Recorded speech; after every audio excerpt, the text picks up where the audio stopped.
ng panay para may tapos mga bata din yung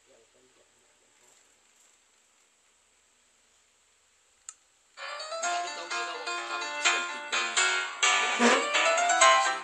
Tapos, yung one na, medyo pinakulo. meron yung templado ng kinuha, piprito mo na lang, inabibili dyan sa mga gano'n na. Piprito mo na lang yun. Ay, hindi. Iba yung ginagawa. Susunod mo yung parang palutik yung napanood ko. Tapos yung inantala niya, naglagay mo na siya ng asin baking. Ano yung inantala? Naging parang chicharon. Siyempre, nandun na yung alat. Tsaka yun. Kaya kung gagamitin ko yung frozen yun, para mura. Hindi siya mawali. Kaya ba't maglaba kasi mamaya, biglang umulan.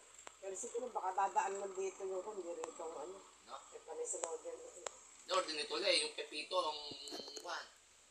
Nakababa eh. Oh, nakababa kasi yung kung nagpipito eh. Alila sa Bicol, tsaka sa atin. Kasi pag pinakita yung dinadaan, meron kasing gadget ngayon na may 40. paparating na bundle.